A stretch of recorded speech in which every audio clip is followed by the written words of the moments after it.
সমস্ত রাজাদের রাজা, বাদশাদের বাদশাহ, সমস্ত বিচারকদের বিচারক যিনি, মহান স্রষ্টা যিনি,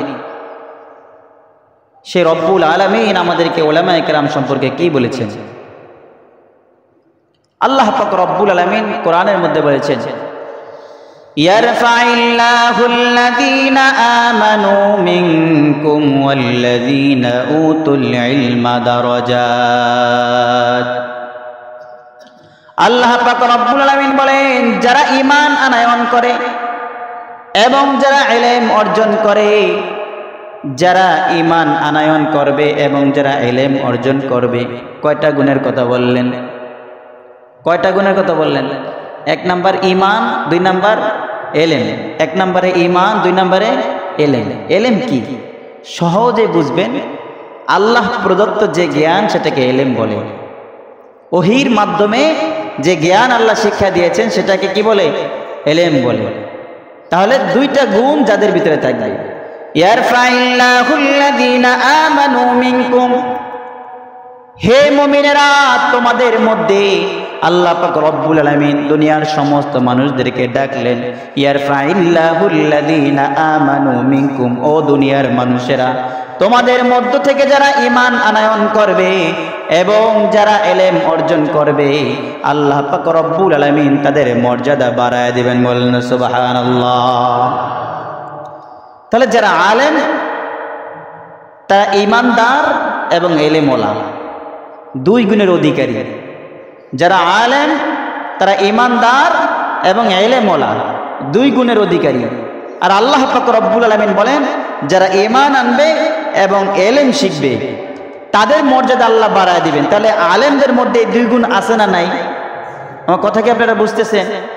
আল্লাহ বললেন, যারা ঈমান আনবে, ইলম শিখবে, তাদের মর্যাদা আমি বাড়ায় দিব। অর্থাৎ যারা ঈমান আনে নাই, যারা ইলম শেখে নাই, তাদের চাইতে শ্রেষ্ঠ হচ্ছে আলেমরা। তাহলে যারা ঈমান এনেছে, ইলম শিখেছে, অর্থাৎ উলামায়ে কেরাম, তাদের মর্যাদা বাড়িয়ে দিলেন কে? বলেন না, তাদের মর্যাদা বাড়িয়ে দিলেন কে? আল্লাহ। এক নম্বর। এবার রাসূল সাল্লাল্লাহু আলাইহি ওয়াসাল্লাম কি বললেন? ক্বালা রাসূলুল্লাহি সাল্লাল্লাহু আলাইহি ওয়াসাল্লাম, আল উলামা ওয়ারাসাতুল আম্বিয়া। রাসূলুল্লাহ সাল্লাল্লাহু আলাইহি ওয়াসাল্লাম বলেন, উলামায়ে কেরাম হলো নবীদের ওয়ারিস, উত্তরসূরি। উলামায়ে কেরাম নবীদের উত্তরসূরি। অর্থাৎ আমরা যেমনই ভাবে মারা গেলে আমাদের সহায় সম্পত্তি যা আছে সব কিছুর মালিক হয় কারা? আমাদের সন্তানরা। আমরা যাদেরকে দুনিয়াতে রেখে যাই তারা আমাদের এই সম্পত্তির মালিক হয়ে যায়। আর রাসূলুল্লাহ সাল্লাল্লাহু আলাইহি ওয়াসাল্লাম বললেন যে নবীরা যখন দুনিয়া থেকে চলে যায় তখন যে ইলমে ওহী, এই ইলমে ওহীর মালিক হয়, ইলমে ওহীর ওয়ারিস হয়, উত্তরাধিকারী হয় উলামায়ে কেরাম। তাহলে এই উলামায়ে কেরামের মর্যাদা কত? এটা তো উত্তরাধিকারীর কথা বলেন, এবার মর্যাদার কথা আবার আলাদাভাবে বলতেছে। রাসূলুল্লাহ সাল্লাল্লাহু আলাইহি ওয়াসাল্লাম, হযরত আবু হুরায়রা রাদিয়াল্লাহু তাআলা আনহু, রাসূল সাল্লাল্লাহু আলাইহি ওয়াসাল্লামের বিশিষ্ট সাহাবী, তিনি এক হাদিস বর্ণনা করার সময় বলেন, রাসূলুল্লাহ সাল্লাল্লাহু আলাইহি ওয়াসাল্লাম বলেছেন, এই যে তোমরা আকাশের মধ্যে চাঁদ দেখতে পাও, আকাশের মধ্যে তারকা দেখতে পাও, হাজার হাজার কোটি কোটি তারকা আছে, এই হাজার হাজার কোটি কোটি তারকার দাম বেশি নাকি চাঁদের দাম বেশি? চাঁদের দাম বেশি। আমরা এই বছরে একদিন বা দুই দিন চাঁদ দেখার জন্য দাঁড়ায় থাকি নাকি তারা দেখার জন্য দাঁড়ায় থাকি?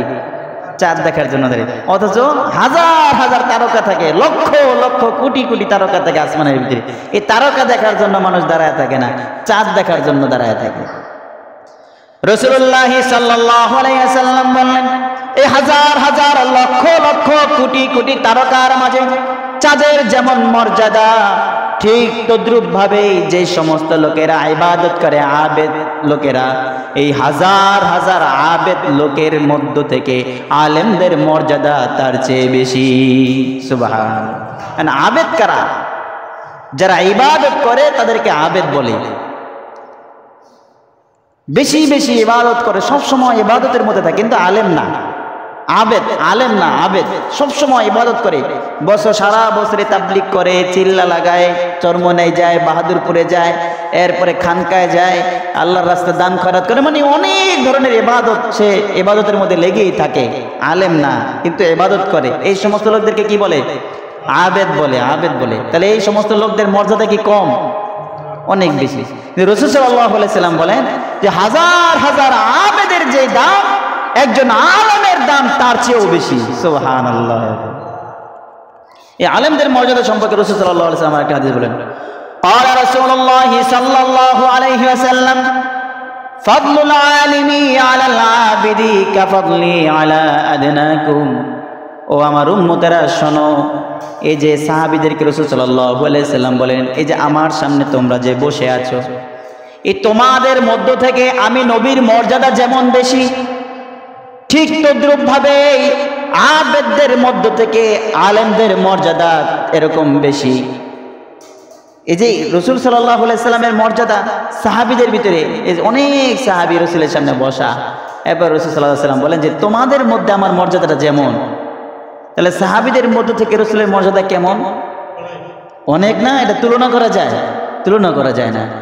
তাহলে এই সাহাবীদের মধ্য থেকে রাসূলের মর্যাদা যেমন অনেক বেশি, রাসূল সাল্লাল্লাহু আলাইহি সাল্লাম বলেন কাফাদলি আলা আদনাকুম, ঠিক তদ্রূপ ভাবে হাজার হাজার লক্ষ লক্ষ মুসলমানদের মধ্য থেকে আলেমদের মর্যাদা তত বেশি। সুবহানাল্লাহ। অন্য হাদিসের মধ্যে আবার রাসূল সাল্লাল্লাহু আলাইহি সাল্লাম বলেন, قال رسول الله صلى الله عليه وسلم خيركم من تعلم القرآن وعلمه।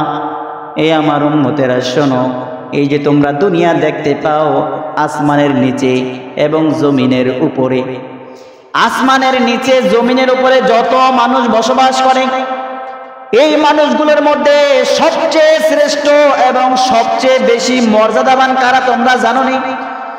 সবচেয়ে বেশি শ্রেষ্ঠ এবং সবচেয়ে বেশি মর্যাদাবান লোক হলো খায়রুকুম মান তাআল্লামাল কুরআনা ওয়া আল্লামা, তোমাদের মধ্য থেকে যারা কোরআন শেখে এবং অন্যদেরকে শেখায়, যারা নিজেরা কোরআন শিখে এবং অন্যদেরকে শেখায়, তারা হলো সবচেয়ে বেশি মর্যাদা সম্পন্ন লোক। তাহলে এই যে আমি আপনাদের সামনে একটা আয়াতের কথা বললাম আর পাঁচটা হাদিসের কথা আপনাদেরকে বললাম, এই পাঁচটা হাদিস এবং এই একটা আয়াত, এইগুলো শুনে আপনাদের কি মনে হলো? উলামায়ে কেরামের মর্যাদা কম নাকি বেশি? কত বেশি? অনেক বেশি। দুনিয়ার ভিতরে যত মানুষ আছে আলেম ছাড়া, তাদের মধ্য থেকে যারা আবেদ আছে, খুব বড় বড় আবেদ যারা আছে, প্রতিদিন তাহাজ্জুদ পড়ে, একদিনও তাহাজ্জুদ ছাড়ে না, প্রতিদিন ইশরাক নামাজ পড়ে, আওবিন পড়ে, চাষ করে, দান খয়রাত করে, এরকম বড় বড় আবেদ। রাসূল সাল্লাল্লাহু আলাইহি সাল্লাম বলেন এই সমস্ত আবেদদের চাইতেও একজন আলেমের মর্যাদা অনেক বেশি। এই জন্য প্রিয় ভাইরা আমার, আপনাদেরকে এই হাদিসগুলো এবং এই কোরআনের আয়াত এটা এই জন্য শুনাইলাম যাতে করে আমরা উলামায়ে কেরামের প্রতি বিশোদ্গার না করি, উলামায়ে কেরামের প্রতি আমাদের ধারণা যেন খারাপ না থাকে, উলামায়ে কেরামের প্রতি আমাদের ধারণা যেন ভুল না থাকে। উলামায়ে কেরামের প্রতি আমাদের সঠিক ধারণা থাকতে হবে, উলামায়ে কেরামের প্রতি আমাদের ভালো ধারণা থাকতে হবে, সুধারণা থাকতে হবে। তাদের প্রতি ভালোবাসা রাখবেন, তাদের সাথে সুন্দর আচরণ করবেন। হযরত ইয়াকুব নানতবী রহমাতুল্লাহি আলাইহি, তিনি বড় মুহাদ্দিস ছিলেন, দারুল উলুম দেওবন্দের প্রথম শাইখুল হাদিস ছিলেন ইয়াকুব নানতবী রহমাতুল্লাহি আলাইহি। তার যেমনই ভাবে ইলম ছিল প্রখর, তেমনই ভাবে মারিফত ছিল অনেক প্রখর, তেমনই ভাবে তার চিন্তা চেতনা ছিল অনেক প্রখর। সব কিছুর নূর তিনি অর্জন করেছিলেন, মারিফতের নূর অর্জন করেছিলেন, ইলমের নূর অর্জন করেছিলেন, আল্লাহওয়ালাদের নূর অর্জন করেছিলেন। তার এই সুন্দর চোখ দ্বারাও তিনি যেরকম ভাবে দেখতেন, মারিফতের চোখ দ্বারাও তিনি সেরকম ভাবে দেখতেন, ইলমের চোখ দ্বারাও তিনি ওরকম ভাবে দেখতে পেতেন। এই ইয়াকুব নানতবী রহমাতুল্লাহি আলাইহি তিনি একবার হাদিস পড়াইতেছিলেন, খোলা মাঠের মধ্যে হাদিস পড়াইতেছেন। হঠাৎ করে আকাশ মেঘাচ্ছন্ন হয়ে গেছে। যে সমস্ত ছাত্ররা হাদিস পড়তেছিল তারা বৃষ্টির ভাব দেখে, বৃষ্টির যখন ফোঁটা ফোঁটা পড়া শুরু করেছে, তারা ওই হাদিসের কিতাব মাথায় নিয়ে সবাই দৌড় দিয়া ঘরের ভিতরে চলে গেছে। এবার ইয়াকুব নানতুবি রহমাতুল্লাহি আলাইহি তিনি দেখলেন তলবে ইলমরা সবাই ঘরের ভিতরে চলে গেছে, কিন্তু তাদের জুতাগুলো রয়ে গেছে। ইয়াকুব নানতুবি রহমাতুল্লাহি আলাইহি নিজের পরনের থেকে গায়ের থেকে চাদর খুললেন, চাদর খুলে এরপরে এই ছাত্রদের জুতাগুলো নিজের চাদরের মধ্যে ভরলেন, নিজের চাদরের মধ্যে জুতাগুলো ভরে এরপরে তিনি মাথায় নিলেন, ছাত্রদের জুতা নিজের মাথায় নিলেন। নেওয়ার পরে এরপরে তিনি ঘরের ভিতরে গেলেন। অন্যান্য ওস্তাদ যারা ছিল, অন্যান্য উলামায়ে কেরাম যারা ছিল, তারা ইয়াকুব নানতুবি রহমাতুল্লাহি আলাইহিকে বললেন, হযরত আপনি এটা কি করলেন? ছাত্রদের জুতা আপনার মাথার মধ্যে তুলে নিয়ে আসলেন। তখন ইয়াকুব নানতুবি রহমাতুল্লাহি আলাইহি বললেন, তোমরা যদিও দেখো সাধারণ ছাত্র, কিন্তু আমি তোমাদের মতো সাধারণ ছাত্রের চোখ দিয়া দেখি না, আমি হাদিসের চোখ দিয়া তাকাইয়া দেখছি। রাসূলুল্লাহ সাল্লাল্লাহু আলাইহি ওয়াসাল্লাম বলেছেন, তলবে ইলম যে সে যখন রাস্তা দিয়া হাঁটে তখন তার জুতার নিচে ধুলাবালি থাকে না, বরং আসমানের ফেরেশতাদের নূর তাদের জুতার নিচে বিছাইয়া দেয়। সুবহানাল্লাহ। আসমানের ফেরেশতাদের নূর তাদের জুতার নিচে বিছাইয়া দেয়। আমি এই নূর আমার মাথার মধ্যে নিয়েছি, যাতে করে ময়দানে মাহশরে আমি আল্লাহর কাছে বলতে পারি, আল্লাহ আমি তলবে ইলমদের জুতা আমার মাথায় রেখেছিলাম, এই উসিলা আমারে maaf করে দাও। সুবহানাল্লাহ। তাহলে তলবে ইলমদের যারা এই মর্যাদা বুঝেছে, যারা এই সম্মান এবং মর্যাদা বুঝেছে, তারা তলবে ইলমদের জুতা, পায়ের জুতা মাথায় তুলেছে। কিন্তু আজকে আমরা উলামায়ে কেরামের মর্যাদা সম্পর্কে জানি না, বুঝি না, যার কারণে উলামায়ে কেরামের সম্মানকে আমরা মাথা থেকে পায়ের নিচে ফেলাইতেও দেরি করি না।